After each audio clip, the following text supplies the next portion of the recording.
दुनिया के ताकतवर देश अमेरिका में शासक बदल गया है। पिछले साल नवंबर में हुए चुनाव में ट्रंप को जीत मिली थी। सोमवार को शपथ लेते ही ट्रंप फिर से अमेरिका के राष्ट्रपति बन गए हैं। इससे पहले साल 2016 में उन्हें जीत मिली थी और उन्होंने कार्यकाल पूरा भी किया था, लेकिन अगले कार्यकाल के लिए फिर से वो चुनाव में उतरे, लेकिन जीत नहीं मिली। शपथ ग्रहण समारोह के बाद ट्रंप ओवल ऑफिस पहुंचे। उन्होंने कई कार्यकारी आदेशों पर साइन किए। वही बाइडेन सरकार के 78 फैसलों को भी रद्द कर दिया। ट्रंप ने कहा कि मैं सबसे पहले बाइडेन प्रशासन में लागू हुए उन 80 फैसलों को रद्द करूंगा जो अमेरिका के विकास के लिए बाधा बन रही है।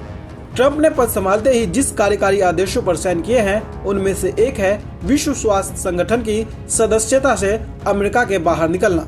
इसके साथ ही उन्होंने पेरिस जलवायु समझौते से अमेरिका के बाहर होने का ऐलान किया है। ट्रंप ने कहा कि हम कार्यकारी आदेश पर साइन करने जा रहे हैं। सबसे पहले मैं पिछली सरकार में लिए गए विनाशकारी फैसलों को रद्द करूंगा। साथ ही उन्होंने बाइडेन सरकार पर हमला करते हुए कहा कि यह अमेरिकी इतिहास की सबसे खराब सरकार रही। ट्रंप ने शपथ लेते ही किन किन फाइलों पर साइन किए हैं, आइए वो भी जानते हैं। ट्रंप ने जिन फाइलों पर साइन किए हैं उनमें से एक है 6 जनवरी 2021 को कैपिटल हिल पर हुए हमले के दोषी 1500 लोगों को माफ किया। ड्रग्स कार्टेल को आतंकी संगठन घोषित किया जाएगा। अमेरिका की दक्षिणी सीमा से अवैध तरीके से देश में दाखिल हो रहे लोगों से अमेरिकी लोगों को बचाया जाएगा। मैक्सिको और कनाडा पर 25% टैरिफ लगाया जाएगा। यह 1 फरवरी से लागू हो सकता है। पेरिस क्लाइमेट एग्रीमेंट से बाहर होगा अमेरिका।